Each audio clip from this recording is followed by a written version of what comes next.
Hola a todos, qué bueno verlos. Bienvenidos. Vamos a comenzar en unos 3 minutos.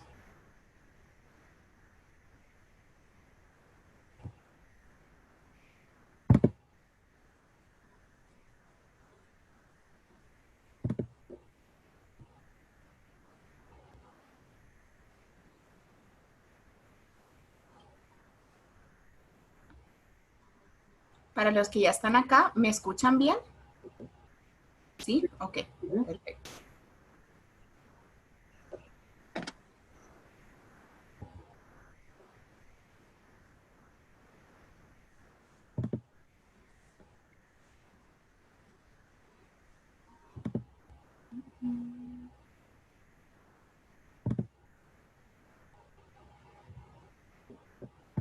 Perfecto. ¿Y a Lala la escuchan? ¿Los que tengan que escucharla? Ok, perfecto.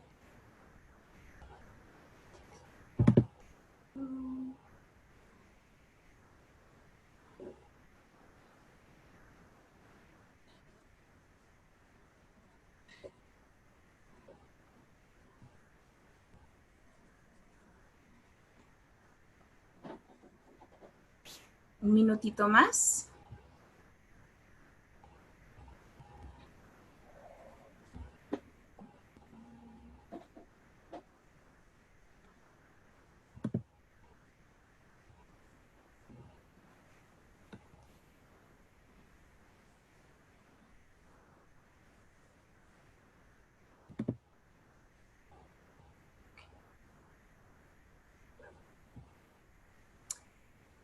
Ok, entonces, ¿qué les parece si comenzamos? Elvira, ¿me puedes decir cuando ya esté el live stream o ya está? Voy. Vale.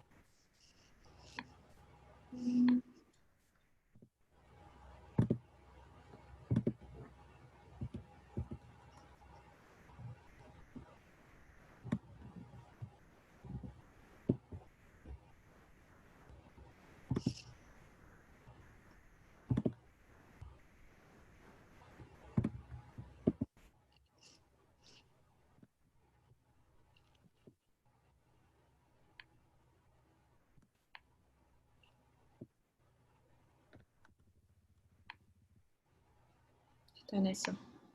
Creo que ya, sí. ¿Ya? Ok. Entonces, bueno, buenas tardes, bienvenidos a todos, muchas gracias por atender, por venir a este evento.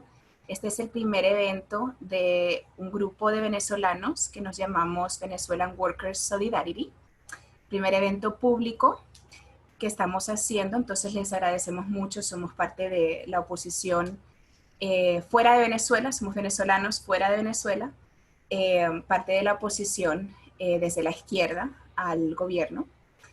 Y con eso vamos a empezar con un evento con unos amigos muy queridos eh, sobre Nicaragua. Entonces, primero vamos a aclarar la estructura del evento antes de presentar a los ponentes. Esto va a ser a modo entrevista y Lala me dice si voy demasiado rápido, por favor. Sí, pero esto va a ser a modo entrevista. Para aquellos que necesiten escuchar el evento en inglés, tenemos interpretación y pueden acceder a eso abajo, en la parte de abajo, donde ahí pone mute, stop video, participants, todo eso. Hay también uno que pone interpreting, ¿no?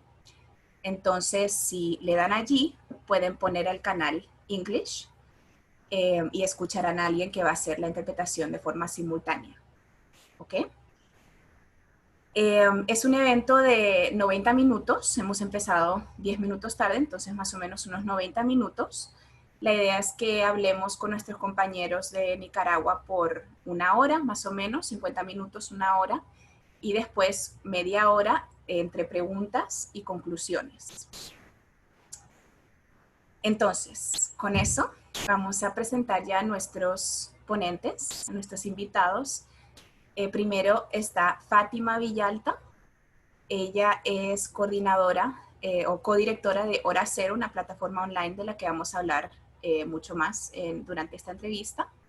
Y tenemos a Miranda, que es coordinador de multidiversidad libertaria en Nicaragua. Ambos son activistas de Nicaragua que han salido de Nicaragua en los últimos 2 años, apenas ahorita, y que fueron parte de los eventos de 2018, etcétera. Entonces vamos a hablar de todo eso para ver y del exilio, de todos los puntos más importantes que hemos ido, de los que hemos ido pensando. Entonces, muchas gracias por unirse. Y vamos a comenzar con la primera pregunta, de nuevo a modo de entrevista. Entonces, por favor, si Fátima y Miranda pueden decirnos a modo de introducción quiénes son, si nos pueden hablar de un poco de qué estaban haciendo cuando estaban en Nicaragua, ¿no? Y qué es lo que les hizo salir de Nicaragua en los últimos 2 años. Y lo que ustedes quieran como simplemente para conocer, para que se les conozca en este evento. Bueno, ¿me escuchan bien? Ok. Hola a todos, muchas gracias por la invitación. Como decía Eva, mi nombre es Fátima Villalta, tengo 26 años. Ahorita vivo en México desde finales del 2018, después de las protestas que comenzaron en abril. Soy codirectora de un medio de comunicación, pues hacemos incidencia política que se llama Hora Cero. Curiosamente, pues el nombre de nuestro medio nace de un texto famoso de Carlos Fonseca, que lo escribe, Carlos Fonseca, uno de los grandes, bueno, íconos de los fundadores del Frente Sandinista, ¿no? Entonces, que lo escribe denunciando la dictadura de Somoza. Y también es un poema muy famoso de Ernesto Cardenal, en el que evoca la gesta heroica de Sandino y pues la lucha de Nicaragua por su liberación pues en tiempos de dictadura. Yo creo que esas dos referencias les dan una idea de dónde nuestra agrupación se posiciona políticamente. Y pues todos somos jóvenes y todos estamos muy interesados en la política y todos estamos desde esta perspectiva de izquierda, crítica también al orteguismo, porque para nosotros pues también el sandinismo y el orteguismo son cosas distintas, ¿no? Entonces, ¿qué hacía yo en abril del 2018? Yo trabajaba en el Instituto de Historia de Nicaragua y Centroamérica, tal vez algunos lo conozcan, en la Universidad Centroamericana. Yo trabajaba como especialista en documentación histórica y hacíamos activismo político, o sea, siempre movilizaciones sociales o pues trabajo, ¿no? Desde abajo y como jóvenes universitarios, porque yo aún estaba pues como estudiante en la universidad, eh, sobre lo que estaba pasando en Nicaragua, ¿no? O sea, lo que pasó en abril del 2018, si bien nos sorprendió a todos, no fue algo que no veíamos venir de cierta manera, ¿no? Es decir, cuando Daniel Ortega llegó al poder, yo tenía 12 años, entonces ya había vivido más de 10 años con la figura de Daniel, ¿no?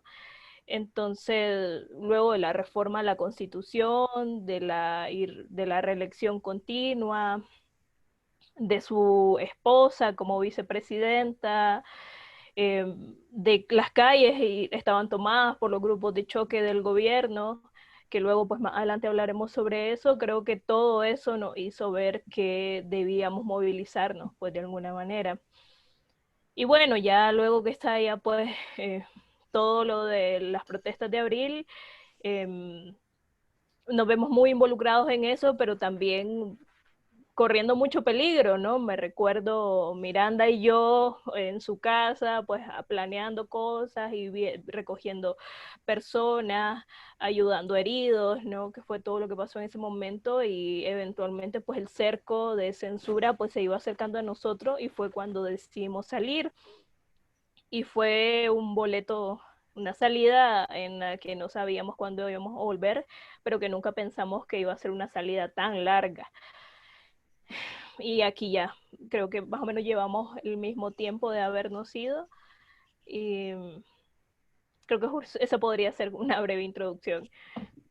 Sí, no, muchas gracias. Entonces los dos fueron más o menos, o sea, ya se conocían en Nicaragua y más o menos al mismo tiempo. Que entonces, sí, por favor, Miranda, nos puedes dar Sí, la... mucho gusto. Me llamo Miranda. Yo, antes de abril, yo daba clases de historia. A mí me contrataban delegaciones para que les diera una introducción sobre la historia de Nicaragua.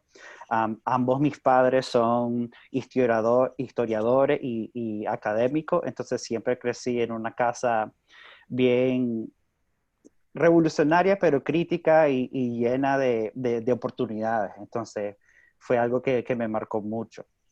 Um, Ahorita yo estoy tomando un curso de una maestría en teoría crítica a través de un instituto en México. Entonces, sigo estudiando en línea, que me ha ayudado bastante, me ha ayudado a entender más la situación que está en Nicaragua desde un punto de vista bastante crítico y académico. Um, Antes de salir de Nicaragua, como decía, yo daba clases de historia, pero también era gestor cultural y organizaba talleres, escribía para blogs sobre Managua y también tenía una casa autónoma, un espacio que era una casa segura para diferentes cosas, pero para poner perspectiva, era una casa en medio de un barrio históricamente sandinista y orteguista, entonces eso llevaba sus propios problemas.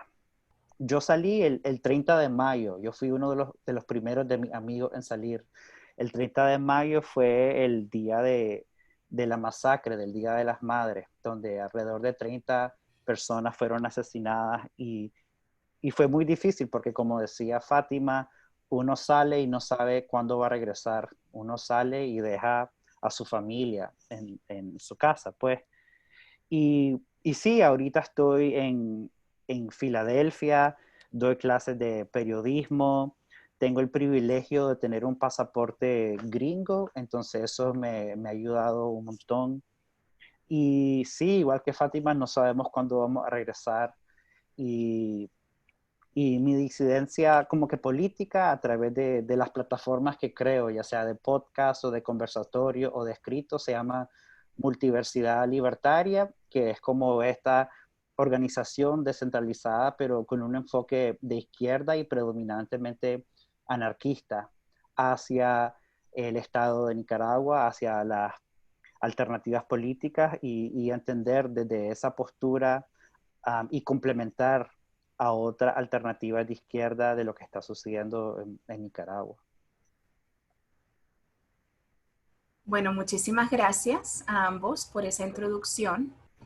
Antes de seguir, una cosa que se me olvidó aclarar es que si tienen preguntas, por favor, las pueden poner en el chat y luego al final de la hora va a haber una persona que me va a dar unas preguntas y dependiendo de cuánto tiempo podemos hacer entre 1 y 3 preguntas para que luego nuestros ponentes puedan responder. Entonces, por favor, si lo pueden poner en el chat y luego ya les avisaremos más adelante. Entonces, como han estado hablando tanto del abril, ¿no? De 2018, para que podamos hablar de qué pasó, ¿no? Yo sé que se extiende a más de abril, pero entonces, ¿qué es esto del abril de 2018? Porque, ¿qué pasó en esos momentos en Nicaragua? Abril del 2018 viene a ser como una fecha histórica, ¿no? Para nosotros, principalmente para los más jóvenes, para esa generación de los nietos del sandinismo, eh, habíamos crecido bajo el tutelaje de esas figuras históricas y que no imaginábamos otra forma de participación política fuera de la línea de los que dictaran los dirigentes, ¿no? O al menos eso era lo que quería dejar claro el orteguismo o Daniel Ortega en el poder, que creó estas filas de la juventud sandinista. Es decir, que la única forma de hacer movilización política de jóvenes o participación política de jóvenes era dentro del sandinismo, ¿no? Entonces, lo que pasa en abril es una reforma al seguro social en la que la jubilación se iba a extender por 5 años más. Digamos que te jubilas a los 60, ahora te vas a jubilar a los 65, y ibas a dar, los que ya estaban jubilados tenían que dar un 5% de su pensión para poder recibir atención médica. Estaba hablando de que en Nicaragua, pues la mayoría de la población es muy joven, el 70% de la población no tiene un trabajo formal, entonces la precarización es muy grande, y que toquen el seguro social era muy fuerte, porque además el seguro social yo lo había venido tocando desde hace muchos años. Era la caja chica del gobierno, ¿no? Con eso financiaban condominios de lujo, con eso financiaban sus préstamos. Antes de eso, en el 2013, hubo una protesta bien importante también por el Seguro Social que se llamó Ocupa INS, es Instituto Nicaragüense de Seguro Social, por eso INS, en la que pues los ancianos pedían una pensión reducida porque no habían terminado de cotizar sus semanas, que son las semanas obligatorias, ¿no? Entonces, pues el gobierno se negó, llegaron un grupo de jóvenes a acampar fuera del edificio, y lo que sucedió es que pues en la noche llegaron los grupos de choque junto a la policía y los desalojaron a todos, ¿no? O sea, los golpearon, a muchos les robaron sus carros, los desnudaron, o sea, todas estas cosas que ya venían sucediendo, que sabíamos que venían pasando y que no podía hacer nada cuando es directamente la policía junto a grupos de choque. Perdón, voy a hablar más lento. Cuando es la policía junto a grupos de choque que son los causantes de la violencia, ¿no? Entonces, para nosotros que éramos los más jóvenes era bien complicado. Por ejemplo, cuando Daniel Ortega hace la concesión canalera, que es una concesión a 100 años a un empresario chino absolutamente desconocido, que esta idea de hacer una versión del canal de Panamá en Nicaragua, los campesinos comenzaron a movilizarse, a intentar llegar a la ciudad para exigir la revocación de esa ley. Entonces, cuando intentamos acercarnos y movilizarnos junto a ellos, lo mismo, ¿no? Policías por todos lados, arrestos arbitrarios, igual las fuerzas de choque que llegan en motocicletas y con palos a golpearte, entonces era una cuestión muy sistemática, ¿no? Entonces llega la propuesta de reforma del Seguro Social en abril del 2018 y salimos a las calles sabiendo lo que iba a suceder, sabiendo que nos iban a golpear, sabiendo que iba a haber represión y asumiéndolo como una posibilidad. Ya lo sabíamos, ¿no? Y entonces lo que hacíamos era que intentábamos tener medidas de seguridad, o sea, no lleves tu teléfono, usar ropa cómoda, necesitas salidas de emergencia, personas encargadas con botiquines, personas que graben, personas, abogados que vayan y te lleguen a sacar a la policía. Entonces ya más o menos nos estábamos acostumbrando a esa dinámica para mal, ¿no? Porque está muy mal. Pero ese día la represión fue tan grande y tan evidente, a los camarógrafos se les llevaron todo el equipo, le partieron la cabeza a mucha gente, realmente fue absurdo. Entonces llegaron a la Universidad Centroamericana a tirar piedras a los portones y los estudiantes tuvieron que correr dentro. Entonces al día siguiente lo que pasó es que la gente que no había salido, que no se había decidido salir, salió. Y salió más gente y la represión fue más fuerte todavía. Entonces al tercer día salió más gente todavía y entonces empezaron los balazos. Y no eran balas de plomo, eran balas reales. O sea, el segundo día los balazos eran en los ojos, porque muchas personas perdieron los ojos. O sea, como ustedes lo vieron en Chile, por ejemplo, eso fue como una de las primeras tácticas. Ya el tercer, cuarto día los balazos eran completamente a matar. Y el problema es que mientras la represión aumentaba, el odio, la molestia, la indignación aumentaba también. Claro. Y entonces así fue creciendo, y creciendo y creciendo de una manera increíble. Hasta que el quinto día, que habían parecido semanas enteras en un campo de batalla, habían barricadas por toda la ciudad. Y evocar la barricada era como, es una figura histórica. Yo creo que quienes recuerden la revolución sandinista, yo creo que tengo una postal, ¿no? Si recuerdan la revolución sandinista, recuerdan como estas imágenes, ¿no? De las barricadas, para impedir el paso de la guardia somocista, ¿no? Entonces la gente como que recordó todo eso Wow. y levantó ladrillos y sacos de tierra y cercó sus barrios para impedir la entrada a la policía. Entonces estás hablando de que esas fueron semanas de batallas campales, o sea, por eso lo de Nicaragua duró tanto tiempo, fue como una resistencia muy larga. Y bueno, ya para cerrar, ¿no? Porque es que este capítulo es inmenso, realmente este capítulo es larguísimo. Pero sucedió algo que se llama la Operación Limpieza.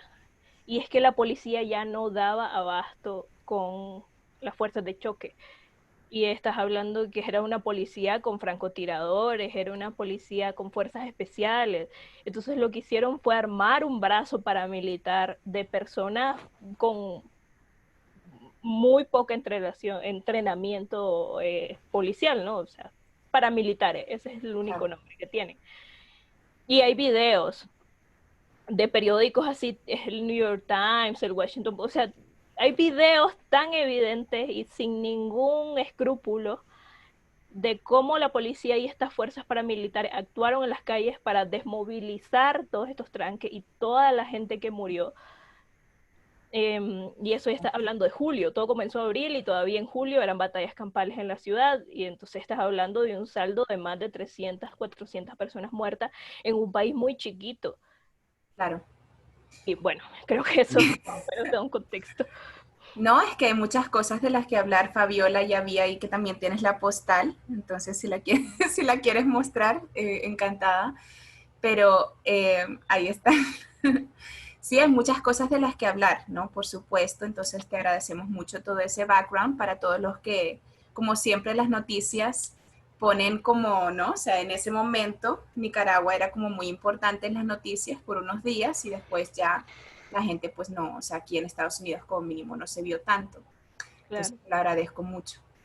Y para seguir con este, o sea, con este tema un poco, pensar en lo personal, o sea, si podemos ponernos de nuevo, lógicamente ustedes estaban allí, ¿no? Pero ¿cuál fue, cómo lo vivieron de forma personal? O sea, ¿cuál fue el momento que dijeron, yo tengo que salir también? ¿Y cómo fue eso, el porqué de eso y cómo lo vivieron, ¿no? Porque eso lógicamente les marcó en la vida de una forma fuerte, si lo que hizo fue que después tuvieron que salir de Nicaragua, ¿no? Entonces, no sé si les parecería bien compartir un poquito de la parte personal de por qué. Sí, yo creo que pues Fátima y yo estábamos organizando desde principios de abril con la situación de SOS Indio Maíz. Entonces ya llevábamos hablando del extractivismo que está haciendo Ortega en la costa Caribe, sobre la crisis ambiental, sobre la situación con los indígenas. Entonces, nuestra generación, pero también nuestro grupo de amigos, jóvenes, estudiantes que estábamos buscando cómo pensar críticamente sobre Nicaragua en nuestro propio espacio y bien reducido a Managua. Creo que vimos la oportunidad de tomar las calles de una manera que no se había hecho antes, porque desde que Ortega entró al poder, las calles le pertenecían a los policías y a la juventud sandinista. Entonces, nuestra generación no tuvo esa experiencia de ser participantes en espacios públicos, pues, no solo y viendo cómo el país estaba siendo secuestrado por esta paleta de colores, por esta vigilancia, por esta manera de vivir la ciudad. Entonces creo que eso nos inspiró bastante a continuar estos intentos de reclamar. Pero también es importante reconocer que la generación de la Fátima y mía somos lo que se llama postrevolucionaria o de postmemoria, que nacimos en los 90 y la relación que tenemos con la revolución es secundaria, pues, nos lo dicen nuestros padres y nosotros procesamos eso de una manera bien interesante y analizarla en base a la realidad de los 90 en Nicaragua, una revolución neoliberal llena de pobreza extrema, corrupción. Entonces ya teníamos una relación bien complicada como con los partidos políticos. O sea, no había Y una diferencia súper importante con la situación aquí en los Estados Unidos, que creo que mucha gente aquí apuesta mucho a las elecciones, pero en un país como Nicaragua, donde hay tanta corrupción y robo, y pactos, creo que nuestra avenida no fue a través de un partido político, que es algo bien interesante. Claro. Pero Fátima y yo sí comenzamos a hablar, organizar y teníamos nuestro propio grupo de afinidad, estábamos en diferentes grupos en redes sociales buscando cómo movilizar acopios, pero también como yo sé inglés y tengo muchos contactos en los Estados Unidos, hacer esa primera hora de llamado internacional a darle atención a lo que estaba sucediendo en Nicaragua. Y ahí comenzaron las primeras conversaciones sobre solidaridad internacional y cosas así. Pero creo que lo más importante que notamos es que fue que, como digo, se rompió esta burbuja del paraíso orteguista. Pues creo que fue un punto de ya no más, de que todo el mundo puede vivir bonito, como decía el Estado, pero si ponías atención, las tasas de femicidio estaban bien, estaban en crisis, la situación en la costa Caribe llena de también asesinatos y despojos de tierra estaba completamente horrible. Y también la gentrificación y apostar por el turismo estaba horrible. Entonces era un paraíso capitalista, pues, y nuestra generación, pues, no veía buenos trabajos, no había donde trabajar, la educación era de mala calidad, entonces era como tomar la historia por nuestras propias manos e intentar construir algo para nosotros, pero obviamente cuando te encontrás con balas, la situación cambia bastante y eso cambió bastante la situación, pero sí quiero decir que en abril y mayo habían un espíritu revolucionario súper lindísimo de las universidades ocupadas, los tranques, las barricadas. Masaya se declara una ciudad autónoma, libre del orteguismo, es un ejemplo lindísimo de autogestión y autonomía que siempre voy a celebrar. El nivel de organización de las universidades como comunas también. Yo sé que comuna es algo bien sensible en Venezuela, pero aquí era como algo um, de estudiantes participando y experimentando políticamente en su toma de decisiones, en su manera de entender la política y la ciudad, y eso me encantó bastante a mí, en lo personal. Claro, no, y eso es lo que es súper importante poder ver la parte como esperanzadora, pues, ¿no? O sea, no solamente, ¿no? El cómo, qué es lo bueno que salió de todo eso, ¿no? Y por supuesto el espíritu, ¿no? Y los intentos, como siempre, ¿no? Siempre nos vamos a alzar para intentar formar un mundo mejor y después vemos qué es lo que pasa, ¿no? Entonces, bueno, la siguiente pregunta es como un poco demasiado, ¿no? Pero la siguiente pregunta es cómo es la situación hoy en día en Nicaragua, lógicamente, como después de todo, de la tensión que tuvo, ¿no? En el 2018 y como la crisis, eso tenemos demasiada experiencia los venezolanos con eso, ¿no? Que siempre hay como un momento de, wow, ¿no? La crisis enorme, mañana todo cambia, ¿no? Y cómo va a cambiar no se sabe, pero no, y después como que no hay noticias de Venezuela otra vez por un año, después en un año otra cosa, ¿no? Así como que, entonces, para que nos puedan decir como, sobre todo con COVID, ¿no? Y con, o sea, tenemos a COVID, tenemos el tema del exilio nicaragüense que parece bastante nuevo en cuanto a la magnitud, ¿no? De ese exilio y el tema de los presos políticos, no sé si, o si quieren añadir otras cosas, ¿no? Pero para aquellos que se quedaron allá, eh, ¿qué vemos? ¿Cómo es el día a día? Sí, yo puedo brevemente intentar contestar eso. Um, Creo que lo primero obvio que hay que decir es la cuestión de la migración, donde se ha llamado que un éxodo nicaragüense, más de 100,000 personas migrando hacia Costa Rica, Estados Unidos, España son los principales, pero obviamente varios grupos de nicaragüenses han encontrado refugio en México y en Latinoamérica. Entonces es una realidad impactante y nos ha ayudado a crear nuevas relaciones y nuevos como sitios de exiliados, nuevos espacios um, afuera de Nicaragua y nos ha hecho retomar esta pregunta de qué significa ser nicaragüense afuera, afuera de Nicaragua, pero también relacionarnos con una historia que no es reciente, pues, o sea, la migración nica ha existido bastante desde los 80 y ha sido increíblemente impactante porque ha totalmente separado familias, pues, y muchos nicas han sido deportados de los Estados Unidos específicamente, y también muchos nicas han vivido xenofobia centroamericana y latinoamericana, pues, como xenofobia en México y en Costa Rica, ha sido horrible. Encima de eso tenés una economía que dependía del turismo y ahora el turismo ya no hay, pues no existe, no solo por el COVID, pero también porque ningún turista quiere visitar un país que está paramilitarizado, y ahí está esta idea de que amor y paz, pero si salís a la calle con una bandera de Nicaragua, te meten preso. Entonces, depender del turismo fue algo que cambió rápidamente en una cuestión de semanas, entre turistas que llegaban y toda la economía del turismo, que se centralizaba bastante en el INTUR, en el Instituto de Turismo y en esta clase que se beneficiaba de eso. Ya hay muchas personas que no dependen de eso.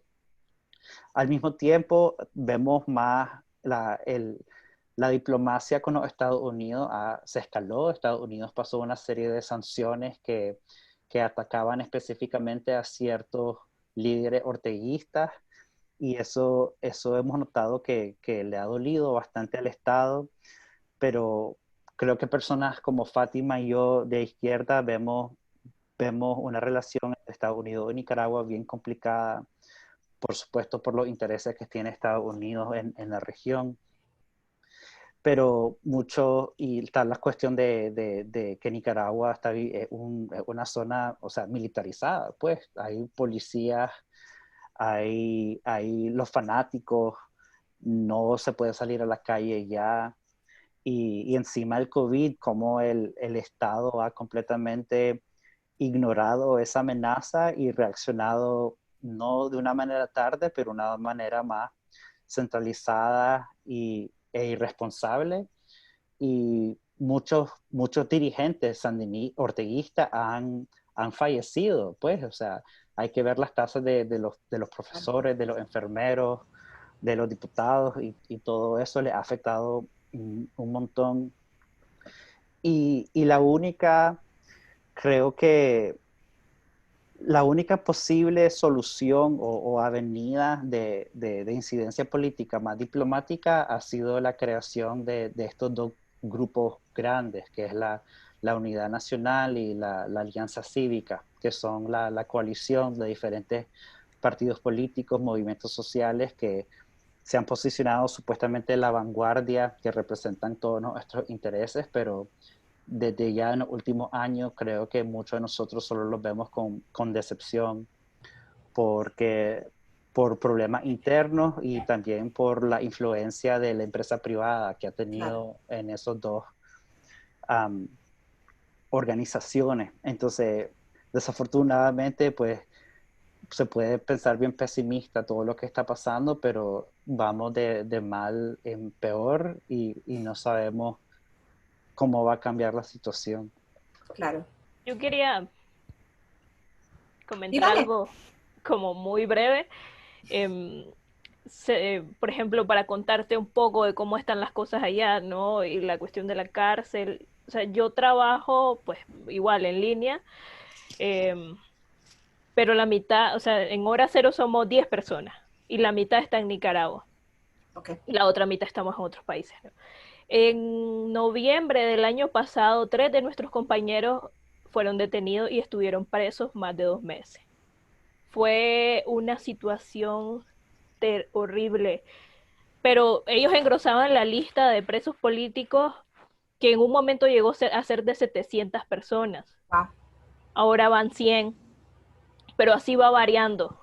O sea, porque ya no es que te dejen toda la vida en la cárcel, aunque hay algunos que están presos desde abril del 2018, pero la cárcel siempre es algo que es muy latente. Claro. Y por eso mucha gente se está yendo y por eso esa migración que hubo masiva en el 2018. También por eso decidí irme, ¿no?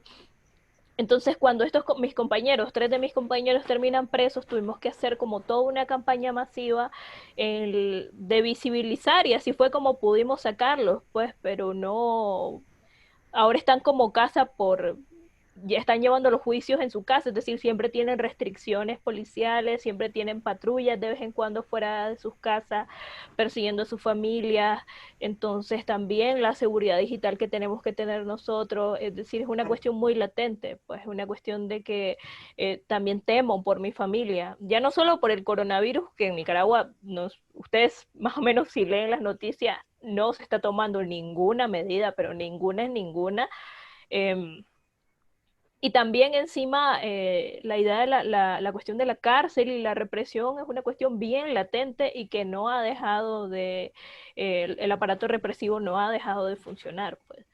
Claro. Sí, y esa es una de las preguntas, de hecho, a lo mejor, Fátima, ahora que te tengo, si nos puedes hablar un poquito mejor. Yo sé que Hora Cero ha hecho mucho con el tema de COVID y las desigualdades, ¿no? Entonces, no sé si quieres hablar un poco de eso ahora y después seguimos con los otros temas. Sí, hemos trabajado, por ejemplo, es que es bien difícil. Es bien difícil cuando no hay políticas ni voluntad y hay toda una campaña de desinformación del gobierno, ¿no? Claro. Originalmente dijeron que el COVID era una enfermedad burguesa, ¿no? O que el COVID no le va a pasar a nadie si solo le da a los extranjeros, si solo le da a la gente que viaja, si nadie viaja para Europa, por ejemplo, si nadie va para China. Entonces ya cuando vieron la enfermedad de ahí de forma inminente, pues lo que decidieron era que la gente se contagie, ¿no? Hace 2 semanas empezó la liga de béisbol, el béisbol es el deporte más famoso de Nicaragua, y el estadio estaba a reventar, estás hablando de un estadio de béisbol. ¿Hace 2 semanas? Sí, hace 2 semanas ahí están las fotografías. Ya comenzaron los actos cívicos para el 14 de septiembre, en general nunca se detuvieron las clases, siguen bastante normal. Por ejemplo, los informes, yo tengo que leer como los informes semanales del Ministerio de Salud, son semanales, empecemos por ahí. El gobierno habla una vez a la semana, 15 minutos, para decir que hay 30 contagios y 4 muertos. O sea, tenemos los índices más bajos de la región de contagios y de defunciones, pero porque no sabemos ni siquiera cuántas pruebas se han hecho, no hay un informe de cuántas pruebas se han hecho, no hay un informe de las donaciones que han recibido y en qué han usado. No sabemos ni siquiera la distribución por grupos etarios, ¿no? No sabemos si las personas que se murieron tenían tantos años, si eran hombres, si eran mujeres, no sabemos nada, no hay nada. Entonces, ha sido luchar contra todo eso, ¿no? Por ejemplo, creamos un chatbot como de WhatsApp que te responde como ciertas preguntas sobre a qué lugares acudir, cuáles son las cifras oficiales y las no oficiales, porque, por ejemplo, hay una iniciativa ciudadana que se llama Observatorio Ciudadano COVID-19 de médicos independientes en Nicaragua que está haciendo su propio monitoreo. Y el monitoreo que va es de 3.000 fallecidos. Y esa cifra en la región es la más alta, superando a Panamá o a República Dominicana, por ejemplo. Entonces es siempre esa doble realidad, ¿no? Y que juegan, ¿no? Con la vida de la gente. Ya uno no sabe qué quieren, si quieren que todo el mundo se contagie y se mueran de una vez o simplemente no tienen un plan. Por ejemplo, la primera dama, vicepresidenta y secretaria de comunicación, Rosario Murillo. Todas las cosas. Sí, ella es todo, todo. Ella publicó un documento que se llama el Libro Blanco del COVID-19, diciendo que la estrategia que Nicaragua se está usando era la de Suiza, de no tomar medidas, ¿no? Porque bueno, entonces dijeron que esa era la estrategia que se estaba tomando y también dijeron que la forma en la que iban a registrar las muertes. Por ejemplo, si vos si sos diabético o si tenés cáncer y te contagias de COVID-19 y te morís, te vas a morir, vas a ser registrado como que te moriste de cáncer o que te moriste por diabetes, pero nunca porque te moriste por COVID. Entonces, todos esos malabares que han hecho ponen una situación bien drástica, la situación nacional. Entonces, ahorita continúan los rebrotes y probablemente esto vaya pues para largo. Claro, no, claro, y eso, o sea, sí, la incertidumbre es mundial, pues, ¿no? Entonces, claro, imagínate con gobiernos con los que no, bueno, anyway, podemos hablar porque también estaba mirando todas estas cosas, o sea, claro, podemos hablar de todo, ¿no? Tenemos muchas cosas de las que hablar, puede ser todo un tema, solamente hablar de COVID, ¿no? También estaba mirando el tema de que el hombre estaba desaparecido, ¿no? Ortega desapareció por como un mes, no sé, hay demasiadas cosas que digo, imagínate, o sea, sí, No desaparece, es normal que no aparezca, que es distinto. No, él normalmente aparece una vez cada 2 meses, o sea, Ortega nunca ha sido un líder carismático, lo ves, es que no tiene nada, no tiene personalidad, no tiene, por eso pone, pues, normalmente su esposa es la que más habla, pues, claro, entonces. claro, sí, y bueno, y lógicamente también el tema de o sea, de la falta de médicos, o sea, es que hay demasiadas cosas que se pueden hablar con el tema de COVID. Pero sí, podemos hacer como todo un evento, pero Hora Cero está haciendo mucho con eso, ¿no? Entonces ya tienen el link allí en el chat para que puedan seguir observando un poco ese trabajo. Pero seguimos con Fátima, a no ser que Miranda quiera también hablar sobre el tema, ¿no? Pero el tema más largo es más complicado para preguntarte, que a lo mejor vamos a tener que, ¿no? Vamos a ver cómo quieres decirlo, ¿no? Pero la mayoría de gente aquí, yo creo que ya sabe bastante sobre la revolución sandinista, pero también es verdad que tenemos a mucha gente joven. Como has dicho tú, ustedes son jóvenes y nosotros también los de Venezuelan Workers Solidarity, lo mismo, la mayoría de nosotros hemos vivido más o sea, ¿no? Con Chávez en el poder y con Maduro que de otra forma, pues, ¿no? Con la cuarta y etcétera, ¿no? Eh, entonces sí, si nos puedes como decir o sea, tú dijiste al principio de esta reunión que el sandinismo y el orteguismo son dos cosas diferentes. Entonces, a lo mejor simplemente para contextualizar un poco qué pasó en el 79, qué es lo que es el sandinismo, qué es lo que es el orteguismo y por qué hay una distinción. Bueno, empecemos porque, bueno, Sandino, desde Sandino pues era un hombre que luchó contra la invasión norteamericana en Nicaragua de principios de los años 20. Y estas ideas que se retoman del Frente Sandinista que nace en los 60 y que llega al poder en el 79, estás hablando de procesos que son grandísimos, de participación popular. O sea, también es un poco salir de la idea de que los caudillos hacen la revolución. Una persona no hace una revolución, no hace un movimiento popular. Entonces, ¿de qué hablamos cuando hablamos de Daniel Ortega? Hablamos de un partido que está cooptado. La Secretaría General del Frente Sandinista está en la casa de Daniel Ortega. Y ya no podemos hablar de que eso es la revolución sandinista cuando no fue eso lo que hicieron las generaciones anteriores para acabar con 40 años de somocismo, por ejemplo. Entonces, esta división en Nicaragua sí se siente muy evidente, pues en el que de los 9 comandantes, con Ortega ya solo queda uno. O sea, Ortega ya no se lleva bien ni con su hermano, por ejemplo, que fue otro de los comandantes que siempre ha hablado mal de él, que dice que ya se vaya al poder de una vez, que tampoco es Blanca Paloma, no sé cuál sería la traducción de esto, pero, pero eso pues ya está muy fuera de todo ese evento, ¿no? De toda esa revolución, de todo ese ímpetu revolucionario, y estás hablando de un partido que está cooptado por una familia, cuando la vicepresidenta es su esposa, cuando sus 10 hijos, tiene 10 hijos, y cada uno de ellos tiene una empresa diferente. Por ejemplo, 3 tienen canales de televisión, otros se encargan de las inversiones de Venezuela y petróleo, o sea, están bastante diversificados en sus negocios, ¿no? Entonces, se puede ver también esta ruptura que hay cuando el Frente Sandinista pierde el poder y hay una escisión súper grande en la que, por ejemplo, pueden ver el documental de las sandinistas, por ejemplo, de esta ruptura que hay. Hay otro documental muy bueno que se llama Palabras mágicas para romper un encantamiento, de hecho está en YouTube.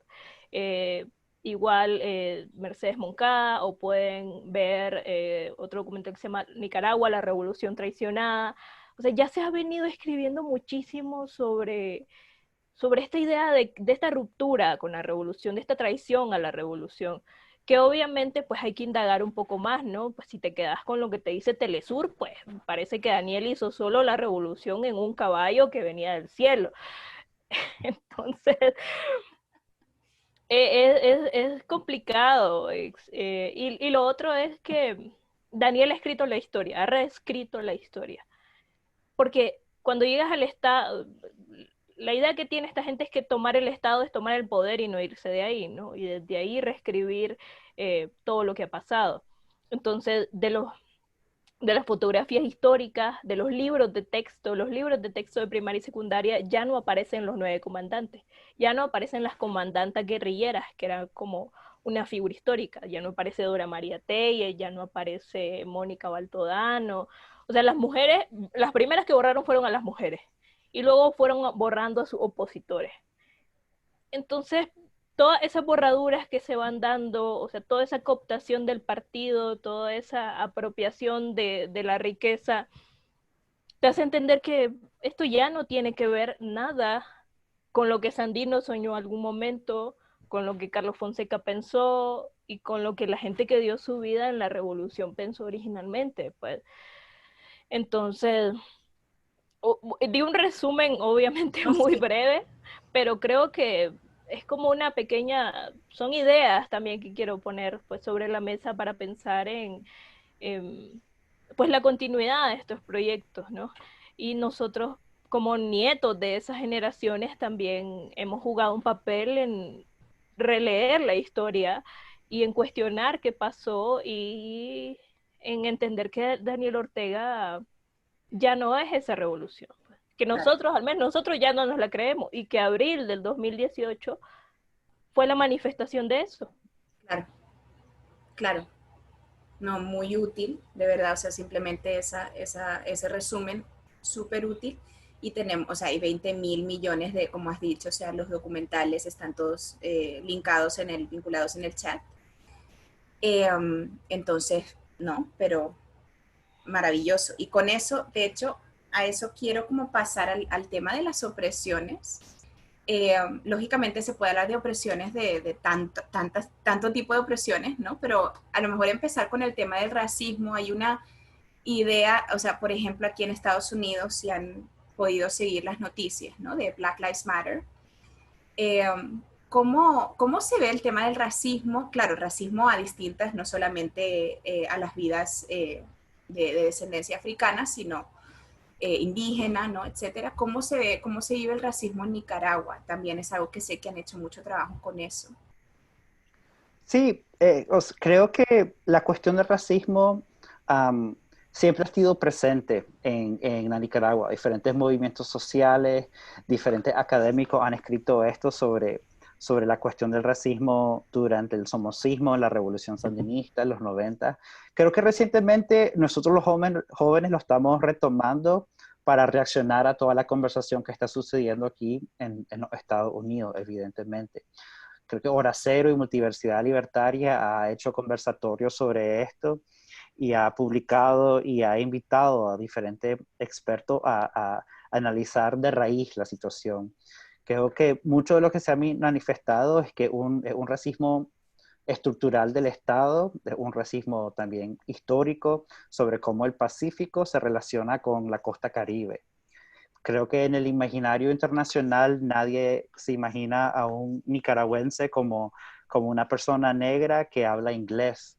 O sea, creo que también es una crítica a estas fronteras imaginarias que existen. O sea, Nicaragua tiene diferentes regiones, diferentes comunidades indígenas, más de 7 lenguas y diferentes historias coloniales también. O sea, la costa Caribe fue colonizada por Inglaterra. Entonces ya hay 2 procesos coloniales diferentes. Entonces el racismo siempre ha sido parte de la historia porque la hegemonía está en el Pacífico y el Atlántico y el Caribe siempre se ha visto como un lugar para dominar, para extraer recursos y para pacificar. Históricamente han habido imaginarios de las personas negras como salvajes, no educadas, no civilizadas. Entonces, el mestizo del Pacífico con sangre y descendencia española es algo que históricamente ha intentado apropiarse. Pero obviamente existe racismo también de personas negras del Caribe que van a trabajar al Pacífico de Nicaragua, a call centers porque pueden hablar inglés o dar clases de inglés o crear sus propias comunidades en Nicaragua, y ha habido racismo ahí. Pero también hay colorismo entre mestizos también. Entonces creo que el racismo se ha Perdona, manifestado. Miranda, perdona que te interrumpa. Si puedes explicar qué quieres decir con colorismo para aquellos que no han escuchado tanto ese término. Sí, absolutamente. Colorismo es este racismo que se involucra en el color de piel, o sea, una jerarquía imaginaria de entre más chele sos, entre más light skin, tenés más privilegios estructurales y históricos, solo cómo te trata bien la gente. Pero también, o sea, si tenés un bebé y el bebé sale más chele, es algo que culturalmente se celebra, pues. Entonces creo que Fátima también ha escrito esto, pero esta idea de que el mestizo es una identidad homogénea, que no tiene, que es singular y que no tiene una relación con el racismo es mentira. O sea, si nacíes más negro en Nicaragua, te van a tratar de una manera muy diferente, y también hay expresiones culturales extremadamente racistas que existen, pero creo que la manifestación más obvia del racismo está más estructural, está más de la institución, de cómo el Estado de Nicaragua se aproxima hacia los territorios indígenas, hacia la autonomía de la costa Caribe, y cómo ha marginalizado um, a estas poblaciones, pero también sobre sus políticas fronterizas. O sea, Nicaragua le ha hecho un enorme favor a los Estados Unidos al militarizar la frontera con Nicaragua y Costa Rica, y no ha dejado entrar a comunidades que están buscando exilio en los Estados Unidos. Entonces, y obviamente si sos un turista blanco adinerado, puedes entrar y disfrutar de todo, pero si sos un migrante negro del Caribe o migrando desde Sudamérica, queda ahí en la frontera. Entonces es toda una crisis, y son diferentes manifestaciones del racismo que promueven esta hegemonía del mestizo del Pacífico. Sí, claro, no, muchas gracias con eso. Con eso, la parte, claro, hay tanto que hablar con las opresiones, ¿no? Quiero a lo mejor, tenemos más o menos como 12, 13 minutos antes de pasar a las preguntas del público y después hacer un closing. Entonces quería, o sea, si podemos hablar un poco con el tema indígena también, el tema del extractivismo, ¿no? Del territorio, cómo se vive eso, o sea, en Venezuela eso es todo un tema ahora mismo, ¿no? Sobre todo desde, o sea, con estos últimos 15 años, pues, ¿no? De apertura a otros tipos de imperialismo, ¿no? Entonces, no sé si sería similar también a cómo se está viendo el tema del territorio, del activismo, el tema del canal del que estaba hablando Fátima. Podemos hablar un poquito de eso y acabar el tema de las opresiones después de eso con el tema como más súper estrella del feminismo y de edad, un poco del machismo, y sobre todo empezando con el mismo, ¿no? Y después con la defensa del pues, ¿no? Sí, y te estabas cortando un poquito, pero creo que sí entendimos lo que estabas diciendo. Para hablar del extractivismo, solo quiero mencionar que la política más violenta de un supuesto orteguista socialista se nota en cómo estas compañías privadas canadienses, Estados Unidos con las maquilas, compañía canadiense extractando oro, sobre los monocultivos en la costa Caribe, o sea, todas son industrias extremadamente agresivas contra la naturaleza y las comunidades indígenas. O sea, y este nivel de extractivismo está completamente acelerando el cambio climático y Ortega se posiciona como este capitalista extractivista que concentra poder sobre todas estas ganancias. Entonces, esa relación entre Estado y territorio es una de extractivismo bien obvia. Y inclusive, o sea, en el imaginario del Estado, es más fácil imaginar un canal interoceánico que cuesta 50 billones de dólares a imaginar programas sociales calificados, programas sociales que realmente ayuden a la gente. Entonces, esta búsqueda por supuesta autonomía económica, pero al mismo tiempo acelerando un capitalismo salvaje completamente violento con el territorio y su gente. Y creo que antes de abril había un montón de luchas en contra de estas minerías. Está Mina Limón, está Rancho Grande, está en Bozaguá, está Cantanos Mayagna. O sea, se ha luchado porque el Estado protege los intereses de estas transnacionales en vez de proteger los intereses de los pobladores locales, porque promete independencia económica, promete trabajo, pero al mismo tiempo no se están promoviendo ninguna economía sostenible o autonomía de verdad. Entonces sí, creo que Ortega se presenta como más violentamente antisocialista a través de cómo se aproxima a estas multinacionales, pues que personas en Venezuela conocen esto bastante bien. O sea, si Nicaragua tuviera petróleo fuera increíblemente peligroso, pues, y están buscando cómo conseguirlo, pero Nicaragua, todos los recursos de Nicaragua no van para los nicaragüenses, van para Canadá, van para los Estados Unidos, van para China. Y por eso Nicaragua, cuando se piensa en la relación entre Cuba, Venezuela y Nicaragua, pues que ahora ya cambió un montón.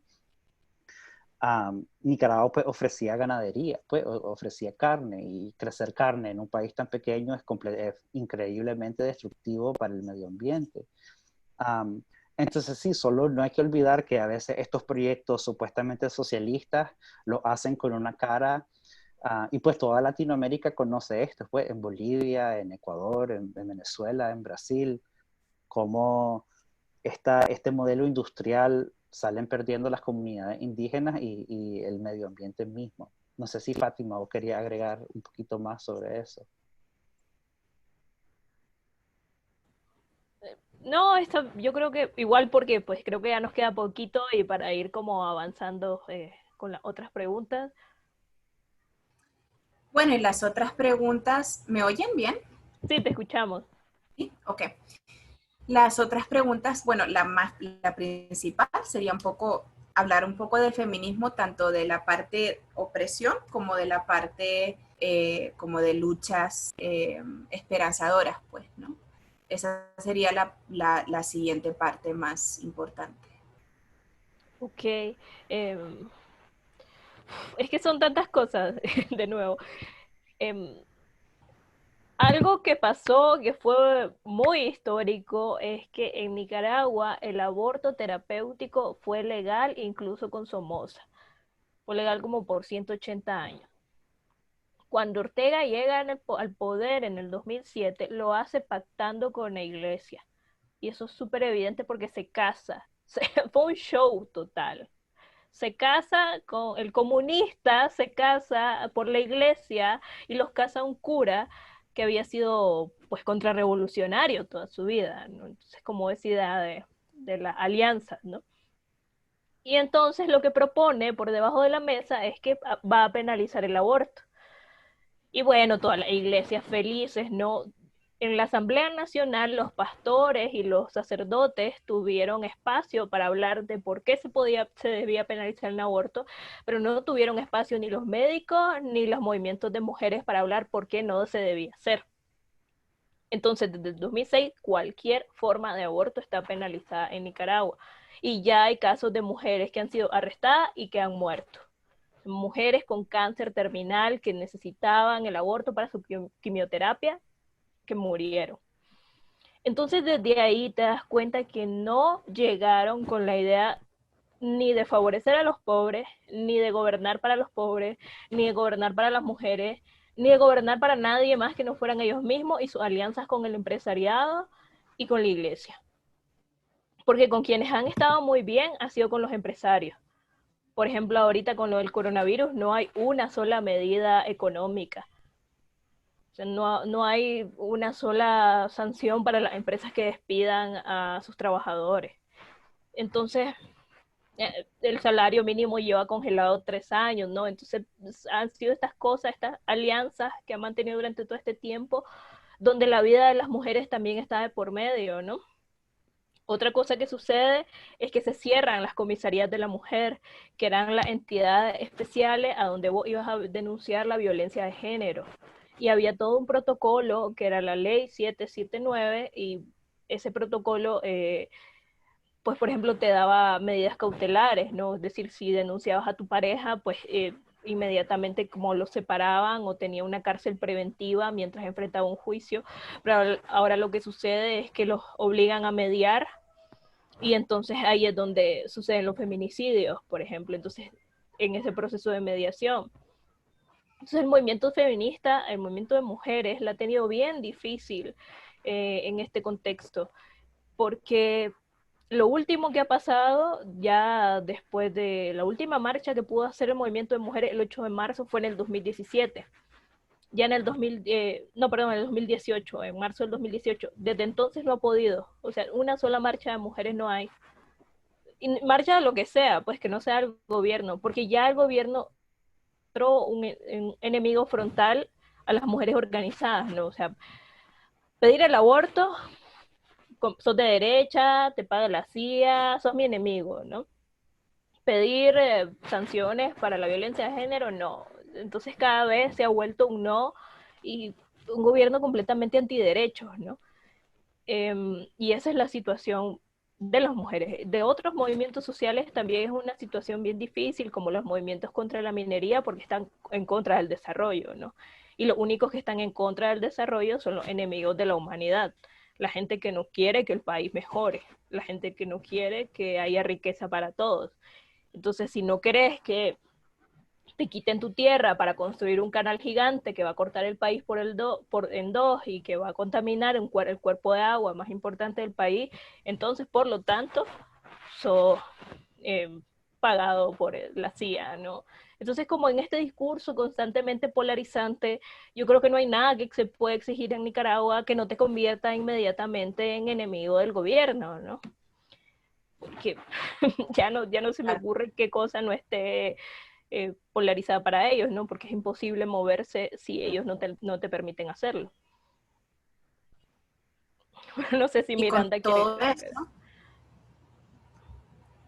todo eso, no, y estaba mirando ahora algunas de las preguntas que ha hecho la audiencia y algunas son bastante parecidas, ¿no? Entonces, a una de las preguntas que teníamos acá, que es la idea de la solidaridad. ¿Qué les parece el tema de la solidaridad internacional como está ahora?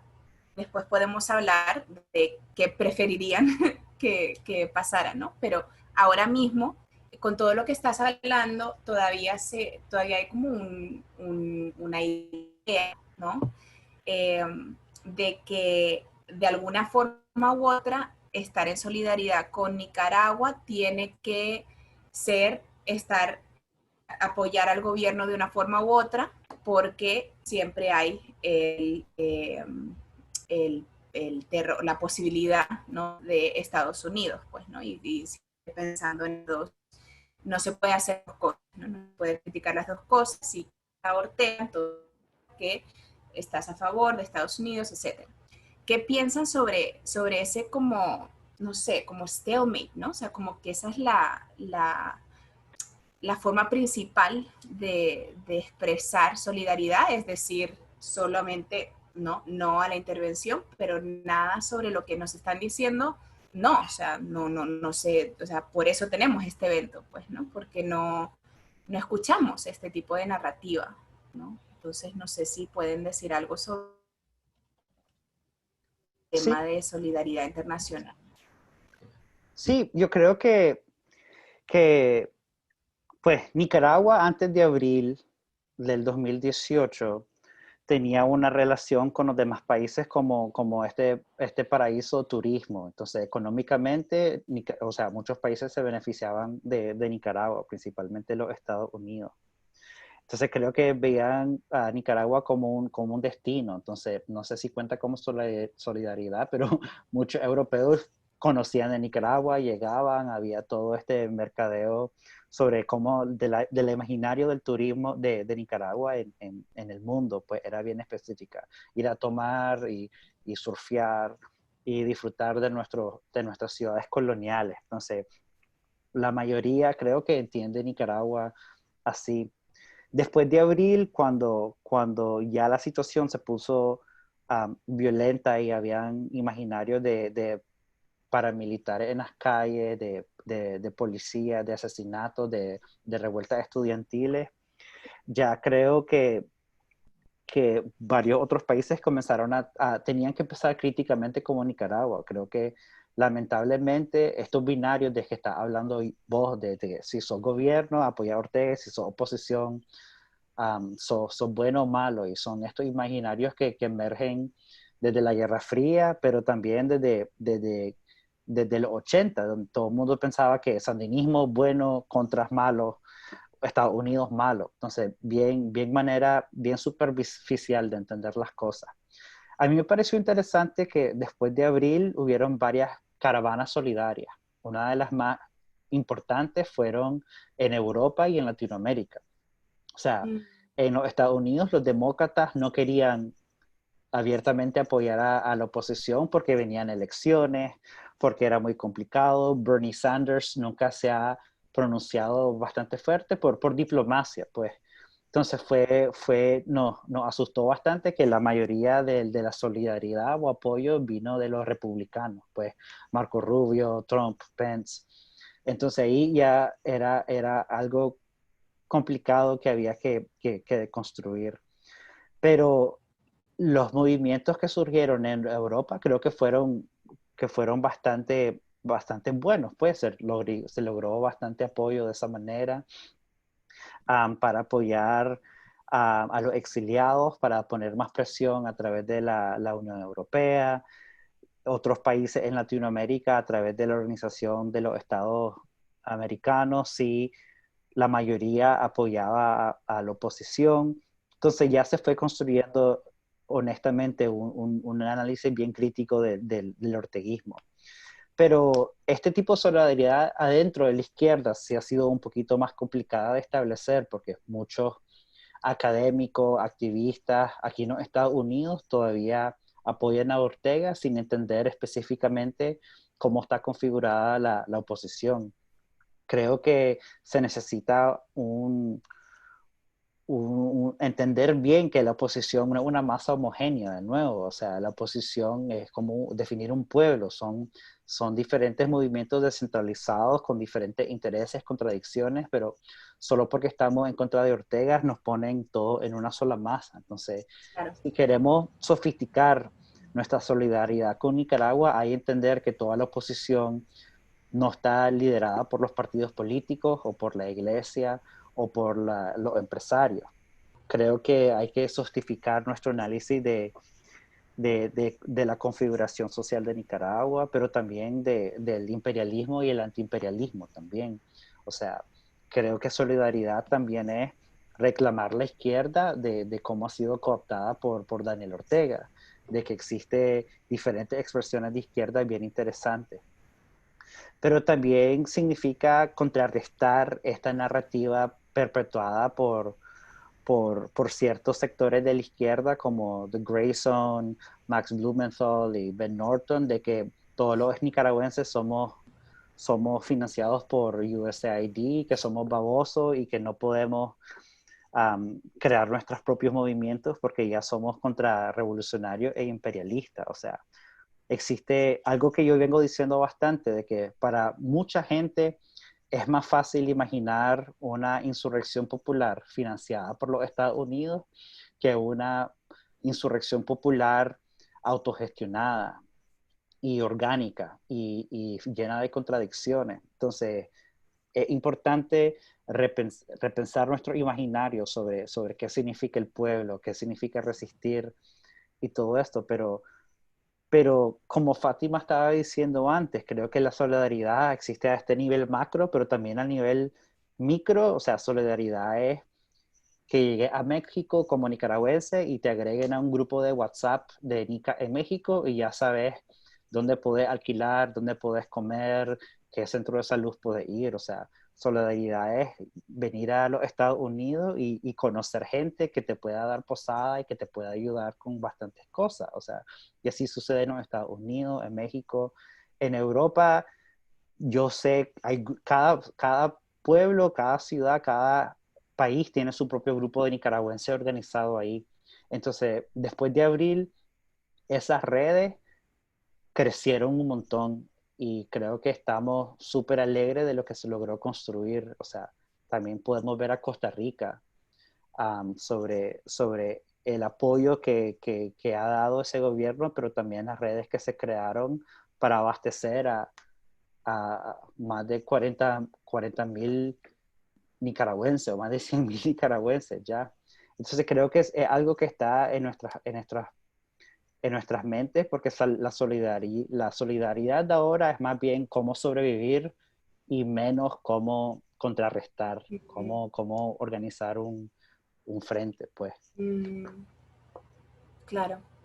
No, eso súper útil de nuevo, o sea, perspectivas que no vemos de otra forma, ¿no? Fátima, ¿querías añadir algo? Ya, bueno, también un poco, ya adelantando también a la otra pregunta de cómo se puede ayudar, es decir, hicimos como movimiento. Por ejemplo, yo vine a México, también por eso salí como aprovechando que fueron muchas cosas, ¿no? Eh, la urgencia de irme, ¿no? O sea, por ejemplo, la policía llegó a la casa de mi familia a los 2 días, 3 días que me fui. Entonces también, como venía para México, pues pensamos de qué forma podemos armar algo en lo que para llamar a la solidaridad, ¿no? Entonces organizamos como muchos eventos en universidades, en colectivos. Por ejemplo, estuvimos en Chiapas en una asamblea general del Congreso Nacional Indígena, que es pues esta alianza, ustedes conocen el Congreso Nacional Indígena y el ZLN, que es el Ejército Zapatista, ¿no? Y nos recibieron súper bien. Y ellos, el EZLN y la gente de Chiapas, por ejemplo, estaba mucho más clara de lo que pasa en Nicaragua que muchos de esos que opinan en los canales de televisión, ¿no? Desde ahí. Y te das cuenta que es una cuestión que tiene también que ver con sentido crítico y con voluntad. Porque, bueno, estás hablando de comunidades que estaban resistiendo que estaban construyendo su propio espacio autónomo independientemente de si gobernara el PRI o si gobernara Morena, ¿no? Y por ejemplo con Morena, que es el partido de izquierda aquí en México, pues nunca encontramos cabida, porque a ellos les interesaba como, no estaban de acuerdo con Ortega, pero necesitaban tener buenas relaciones, ¿no? Y en general ha sido como la constante en muchos lugares. Por ejemplo, lo que han dicho compañeros de España es que no han podido reunirse con gente de Podemos, porque aunque no les cae bien Ortega, eso o es parecer que son pro-Trump, ¿no? O pro-derecha en Nicaragua. Entonces, esa es como la constante en los lugares a donde se busca solidaridad. Si no estás con Ortega, entonces sos de derecha. Entonces no hay ninguna cabida para nosotros ahí. Claro. Y eso ha sido como algo muy evidente. Pero también están, bueno, es que están las formas concretas de solidaridad también. Y sí, imagino que ustedes se van a sentir súper identificados con esto, pues. Y ya en la concreta, las formas de solidaridad, hay muchísimos exiliados en Costa Rica que no tienen casa, que no tienen comida, que duermen en albergues, igual en España, algunos en México, en la frontera, muchos esperando cruzar Estados Unidos, que están siendo deportados. Entonces, y también está la situación de los presos políticos, pues que es la más dramática. Hay todo un comité de presos políticos en Nicaragua, y que constantemente pues están lanzando comunicados y la situación de los presos. Por ejemplo, hay algunos presos que han podido escribir algunos artículos contando de cómo está la situación en la cárcel, pero bueno, ustedes saben, con muchas consecuencias sobre eso, y que, y que lo que les urge es que saquen a sus familiares de ahí, que mientras la oposición está hablando de elecciones, esta gente sigue presa. Y entonces no podemos hablar de a elecciones el año que viene con gente presa, sin reformas electorales, con miles de personas exiliadas. Entonces, pero yo creo que la cuestión mediática, ya la concreta, es muy importante. Es decir, poder ir desmontando este discurso de o estás conmigo o estás contra mí, si es no estás con Ortega, entonces estás con la derecha.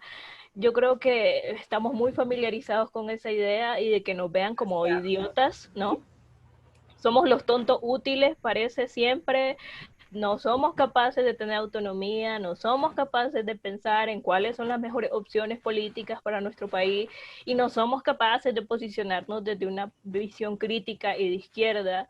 Entonces, yo creo que también es momento como de desmontar como toda esa idea que no solo están en Nicaragua, no solo en Venezuela, yo creo que permean pues en todo América Latina, ¿no? En la forma de comprender los procesos sociales y las protestas y el descontento, pues.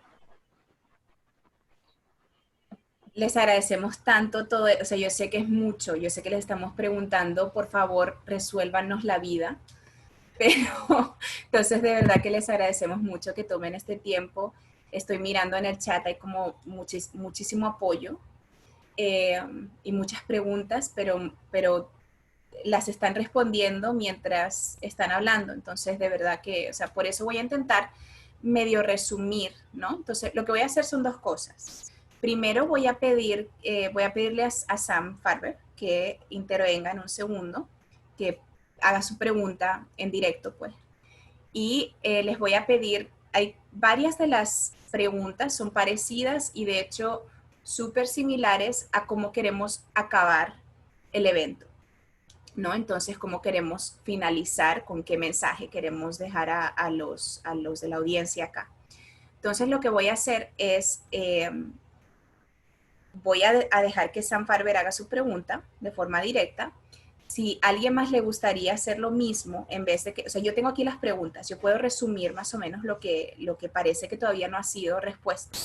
Si alguien más quiere hacer eso, tenemos tiempo para 2 preguntas después de Sam y hopefully, ¿no? Entonces ya con esas preguntas tenemos como la conclusión final.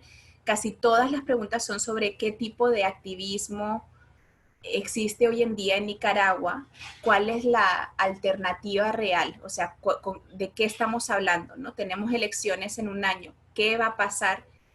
¿Cuál es la forma de realmente crear una oposición que no es la oposición de la que ustedes están hablando, de Max Blumenthal, etcétera, ¿no? O sea, entonces, ¿cuál es la alternativa? Entonces, eso es lo que voy a hacer. Voy a primero pedirle a Sam y después voy a seguir con el chat a ver si tenemos tiempo de 2 más. Perdónenme si no puedo llegar si hay como de repente 20 personas quieren hablar, no podemos. Y con eso hacemos, ¿sí? Entonces, Sam, por favor, si puedes empezar con tu pregunta. Estás en mute. No te escuchamos. En primer lugar, mis disculpas porque no entendí el procedimiento que se iba a seguir aquí y puse start, ¿no? Así que mis disculpas, pero también quiero agradecerles mucho a todos ustedes, a Miranda, a Fátima y a Eva por conducir la reunión, que fue sumamente informativa para mí. Y solamente tengo una pregunta, y es si en vuestro grupo han discutido en algún momento si se pueden descubrir raíces de esta degeneración de la revolución en Nicaragua. Y en ese caso, brevemente, yo sé que muchas otras personas quieren hablar, perdónenme de nuevo por tomar este tiempo. ¿Y qué piensan ustedes sobre esa cuestión? Y muchas gracias de vuelta y que les vaya muy bien en México o donde se encuentren. Perfecto. Yo puedo contestar un poquito. Creo que la pregunta va a dónde comenzaron a irse más las cosas o ese, cómo fue el proceso de generación adentro del orteguismo. Creo que, creo que Ortega prometió poder y prometió influencias. Creo que cuando tomó el poder, la oposición estaba bien desorganizada y no lograron continuar sus proyectos neoliberales y corruptos, pues, pero que al mismo tiempo, si estamos pensando en los empresarios se volvieron, tuvieron mucho más poder y mucho más acceso a capital con Ortega. Entonces, esa acumulación capital incrementó que sí, que muchas gracias a Dan Laboltz también por escribir bastante sobre eso, en referencia a Nicaragua, y también hay bastante escrito sobre la situación con los sindicatos en las maquilas, por ejemplo. Pero creo que Ortega prometió poder. Ortega um, invocó este romanticismo revolucionario para obtener votos. Creo que él entró a la escena con esta estética de paz, amor y reconciliación. Ya no se vestía de militar, ahora se vestía de padre de familia, se casa públicamente en una iglesia, la paleta de colores del partido ya no es rojo y negro, ahora es multicolor. Comienzan a intervenir y comienzan a invertir en espacios públicos, comienzan a criticar todos los errores que se cometieron en los 90 y prometieron servicios básicos, pues. Y los 90 fueron increíblemente difíciles también con los cortes de luz, con la corrupción, con un montón de cosas. Entonces era bien fácil pronunciarse como que el partido que iba a cambiar todo y continuar la narrativa revolucionaria. Y mucha gente lo creyó, o sea, no, mucha gente hizo caso, mucha gente quería un cambio y mucha gente votó, pero partiendo de ese punto, las decisiones sospechosas que se comenzaron a tomar, cambiando la constitución, centralizando poder, cambiando los libros de texto, photoshopeando las fotos históricas, ya comenzó a preocupar un montón, pero los que estaban en el bote se les prometió más poder, se les prometió más dinero, se les prometió estabilidad, intentaron endulzar toda la violencia con todas estas cosas lindas que estábamos viendo de desarrollo, de turismo, de parques multicolor, de inversión en espacios públicos, de nuevas carreteras para abrir. Entonces se desarrolló un montón, se abrieron nuevas economías, pero al mismo tiempo se concentró sumamente el poder. Y, y Ortega nunca quiso ser, o sea, estaba de acuerdo a hacer tratos con la derecha o con la contra o con la iglesia o con quien sea para consolidar poder. Entonces no fue una figura que, que se posicionó como completa, como proyecto revolucionario, más bien fue un proyecto bien pragmático para él, o sea, ¿cómo hago para quedarme en poder? ¿Con quién tengo que hablar? Y todo esto, específicamente con los Estados Unidos. Y durante el periodo de Trump hubieron bastantes conversaciones sobre cómo ser un aliado para los Estados Unidos. Entonces, por un lado, Ortega tiene esta retórica antiimperialista, pero estructuralmente Nicaragua es un aliado en contra de la migración, a favor de la guerra contra las drogas, a favor de estas maquilas, a favor de este extractivismo, a favor de estos tratados neoliberales, y nunca ha sido una posición honesta contra los Estados Unidos. Entonces creo que si tomamos todos estos puntos, creo que Ortega, y es algo que estaba hablando Fátima al principio, esta división entre lo que sea que significa los valores revolucionarios de los 80 y cómo Ortega influye en nuestra nueva generación por revolucionaria y les dice, aquí está el proyecto revolucionario, si ustedes forman parte de esto, forman parte de toda una trayectoria desde Sandino, y como tiene poder, como tiene influencia, ha logrado crear su propia revolución sin referencia ninguna con 80. Y estamos hablando del punto de crear sus propias canciones, de plagiar canciones de los Beatles y cantarlas, cosas así. Entonces la referencia revolucionaria se vuelve Ortega y no se vuelve las cooperativas durante los 80, no se vuelve el movimiento de mujeres, no se vuelven los campesinos, no se vuelven todas estos participantes de los 80, ya es algo más artificial, algo más administrado. Yo apuntaría a eso como la estrategia de ellos desde que entraron al poder. Y bueno, hablando un poquito sobre esto, sobre estas raíces de degeneración de la revolución, muchos hablan, pues un tema ampliamente discutido, la verdad, sí se ha corrido mucha tinta sobre ese asunto, y muchos hablan de esto que pasa, ¿no? Esta burocratización, esta cúpula y este alejamiento del proyecto inicial y las bases, ¿no?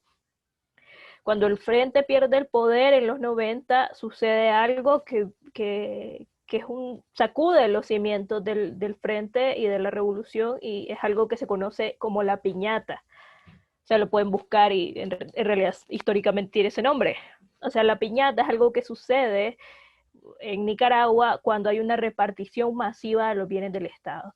Cuando el Frente Sandinista traspasa el poder a la nueva presidenta, que es Violeta Barrios, se quedan con lo que pueden quedarse, se quedan con empresas, con el pretexto de que necesitaban que sus líderes sindicales estuvieran ahí, se quedan con fincas, se quedan con grandes territorios de la agricultura, por ejemplo, se quedan con playas, o sea, se quedan con muchísimas cosas.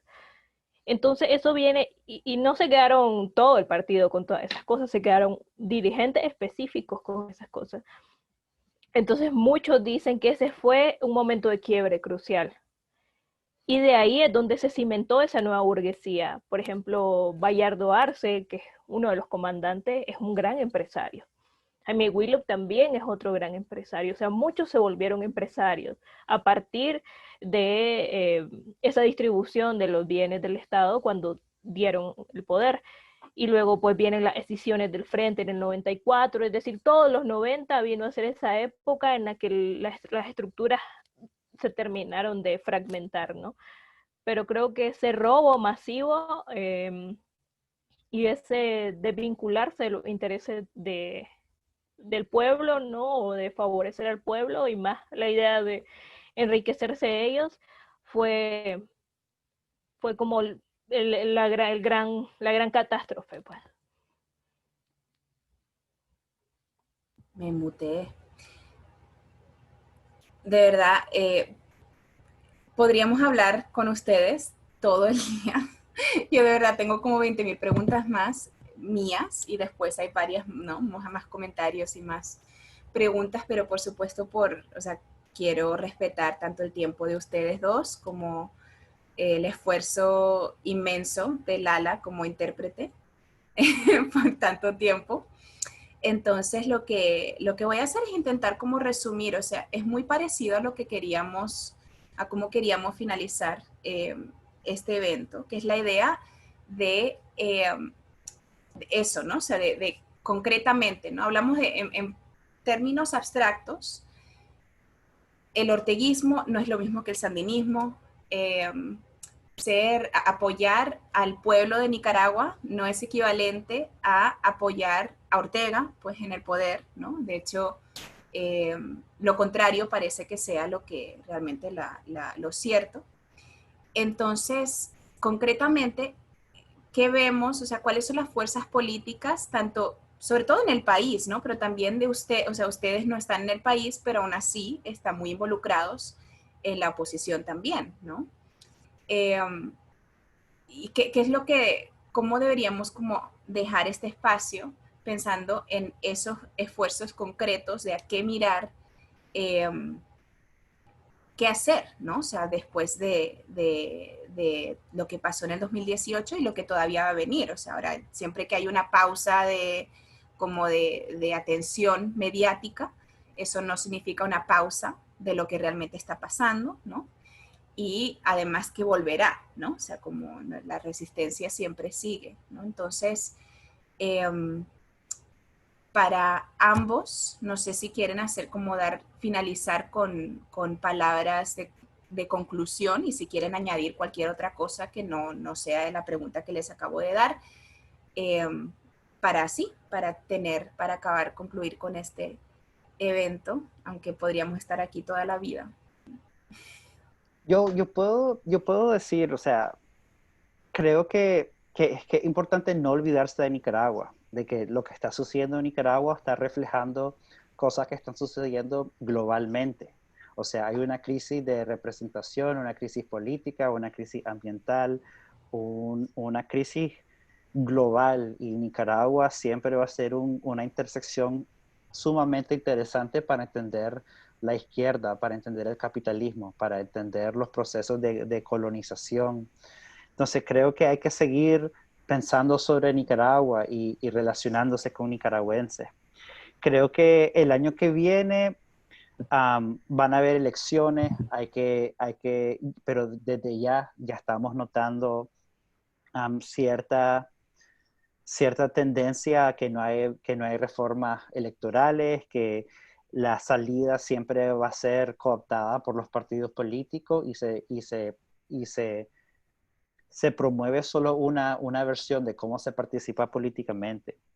Creo que la izquierda en todo el mundo tiene que aprender de Nicaragua bastante sobre cómo se ha concentrado el poder, pero también cómo se resiste al poder, cómo se escribe una narrativa en contra de Ortega, pero sofisticar nuestro análisis del imperialismo y el antiimperialismo también. Pero algo mi papá estuvo en el ejército sandinista en los 80, y cuando a él le preguntaban cuál era la mejor manera para apoyar, él decía que había que ir a Nicaragua y apoyar la lucha, o sea, ser internacionalista y apoyar la lucha, y que había que dividir el gobierno de los Estados Unidos y el pueblo de los Estados Unidos. En los 90, cuando se le volvió a preguntar lo mismo, él dijo que no se puede hacer esa división, que el pueblo de los Estados Unidos es responsable por el gobierno que tiene, y si quieren ayudar a Nicaragua, tienen que comenzar en los Estados Unidos y organizarse en contra de estas fuerzas neofascistas, derechistas que existen. Pues, o sea, lo mejor que pudiera pasarle a Nicaragua y al resto del mundo es que Trump no continúe centralizando poder. O sea, esta solidaridad radical de que hay injusticia donde vivís ahorita. O sea, si querés apoyarte a los nicaragüenses y a los inmigrantes, comenzá apoyando a los inmigrantes desde donde estás. No hay que ir a Nicaragua para hacer eso. Creo que entre mejores condiciones globales existan, más fuertes van a ser las redes de solidaridad, los centros de acopio, las bienvenidas, los congresos, las conversaciones entre diferentes izquierdas, y vivimos esos momentos donde se está organizando en todos los niveles y hay conversaciones bien sofisticadas en todos los niveles. Entonces hay que continuar eso y estar preparados para cualquier situación que venga, pero que sí creo que la gente no va a aguantar otros 5 años con Ortega, y los escenarios son si hay pacto o si hay disidencia, pero en las situaciones que vemos ahorita el pueblo siempre sale perdiendo. Entonces hay que estar preparados prácticamente, pero también comenzar a preparar esas redes para apoyar no solo a los nicaragüenses, pero a todos los del sur, y en general, sí. Es un panorama difícil, ¿sabes? Porque lo que pensamos que originalmente iba a salir ser una salida rápida de Ortega del poder, se terminó convirtiendo en una pesadilla, ¿no? Y estos 2 años han sido eternos. Y no sé cuántos vendrán más, pero hay cuestiones que son un hecho, ¿no? Un hecho es que Daniel tiene 74 años. Y otro hecho es que no existe el Frente Sandinista como partido fuera de la figura de Daniel Ortega, también. Entonces, a menos que el heredero sea su hijo.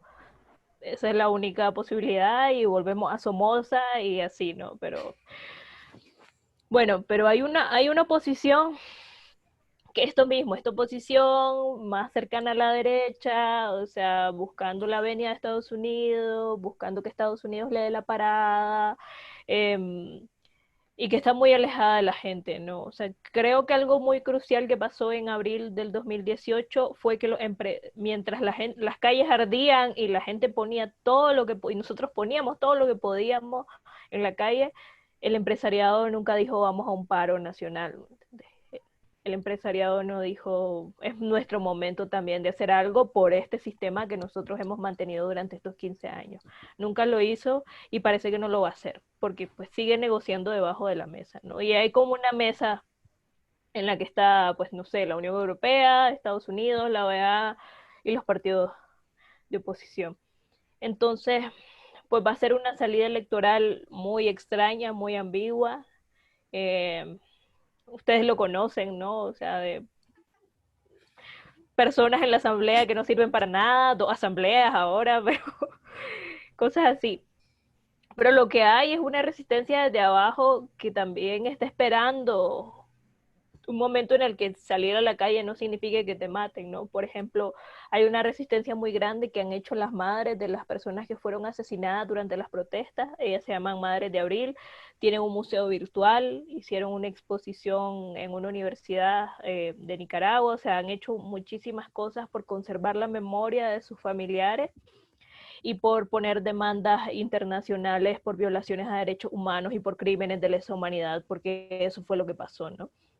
Voy a pasar el link, mirando si puedes pasar el link del museo virtual. Entonces, por ejemplo, están esas son las madres de las personas asesinadas. Están también las asociaciones de víctimas, que son personas que le dispararon, que estuvieron presas, que han sufrido distintos, pues sí, o sea, todo esto, pues distintos agravios de parte del régimen que también necesitan reparación y que continúan luchando para que sea reconocido esto, ¿no? Luego también están pues las personas que estamos pues, exiliadas también en este trabajo que hacemos desde fuera, y los movimientos sociales que siguen funcionando, ¿no? Como por ejemplo el movimiento campesino, por ejemplo doña Francisca, que era una de sus principales voceras, está trabajando, se fue a la frontera con Nicaragua y Costa Rica y ahí junto con otros campesinos tienen como una parcela autónoma donde intentan cultivar para sobrevivir mientras sueñan con volver a Nicaragua y cruzar la frontera que está al otro lado, ¿no? Entonces hay mucha gente que está haciendo como muchas cosas desde abajo y que no tienen este eco mediático y que yo creo que también es como hora de ver para ese lado, ¿no? Porque todo está muy enfocado en, bueno, lo que dice la oposición que está controlada por el empresariado, pero más bien hay que hablar con las personas que están organizadas, que han sido, hemos sido víctimas pues de todo esto que ha sucedido, ¿no? Claro. Claro, sí, no, de verdad, muchísimas gracias a los dos.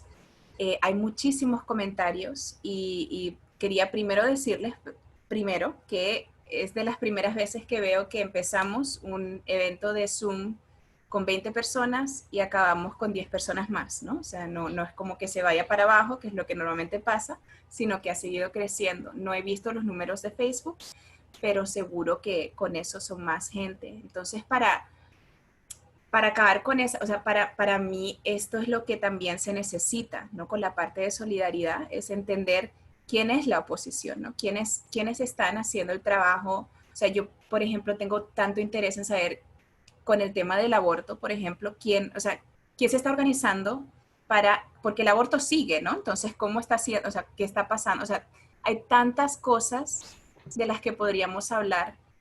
Hay muchísimas más cosas de las que podemos hablar que no son apoyo a Ortega, ¿no? Entonces, como eso es lo que por eso tengo tanta gratitud por esta conversación y por todos los participantes. Yo por mi parte, esta es la última intervención que quiero hacer porque quiero ver si quieren decir algunas palabras últimas o dejarlo así. Pero más que nada esa gratitud. Fabiola, también te agradezco todo lo que, todo lo que has ido poniendo. He estado aquí con Gallery View, entonces veo todos los cartelitos que va poniendo Fabiola sobre libertad a los presos políticos, etc.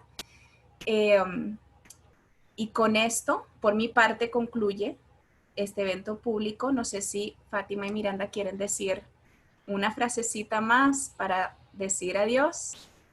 Y por supuesto, muchas gracias, Lala, por Dios, lo que odio interpretar de forma simultánea y todo el trabajo que acabas de hacer, increíble. O sea. No, sí, solo pues, muchísimas gracias. Esperamos que podamos seguir colaborando y formando redes para entender mejor la situación en Venezuela y la situación en Nicaragua y lo que tenemos en común y cómo poder ir apoyando eso. Espero que podamos vernos en persona en un futuro, en una nueva Plaza de la Revolución en Nicaragua, ojalá. Pero sí, o sea, solo terminar con, o sea, una de las frases más importantes de abril fue este dicho de que solo el pueblo salva al pueblo. Pues algo que nos ha inspirado bastante y una frase tan pesada y contestada de que decir de que solo los de abajo van a salvar a los de abajo y pensar y organizarse de esa manera, pero sí, muchísimas gracias y para cualquier pregunta adicional, yo estoy a la orden me gusta platicar bastante, me gusta contestar correos y estoy encerrado en una casa ya 5 meses hasta que termine la pandemia, ojalá. Entonces sí, cualquier cosa, aquí estamos y sí.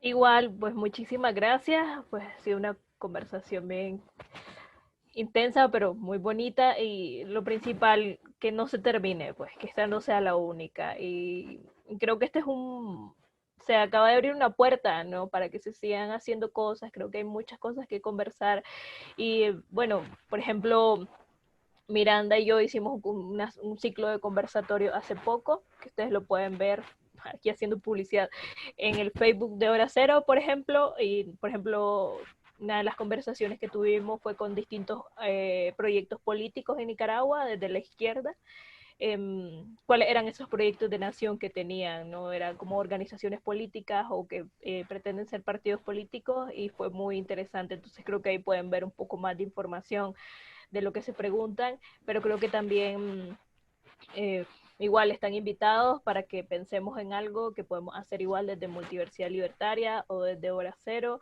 Igual mi correo está, se los puedo dejar aquí en el chat si quieren saber más, si quieren información, a la orden. Qué bueno, muchas gracias. De hecho, si pueden poner los links, algunos de estos links en el Facebook, porque ahí estará más permanente. Eso sería ideal para los contactos, para seguirles con los eventos. Y por supuesto, nosotros desde Venezuelan Workers Solidarity nos comprometemos a continuar esta conversación. Esperamos seguir hablando con ustedes, con gente que esté en su colectivo. Les escuchamos en el podcast. Esperemos hablar de nuestra situación en Venezuela también, etcétera. Y sí, muchísimas gracias a todos. Por favor, miren el evento 1, 2 y 3 veces si quieren en el Facebook. Y sí, nos hablamos en otro momento. Un besito a todos, mucha solidaridad. Y desde abajo y a la izquierda, como siempre.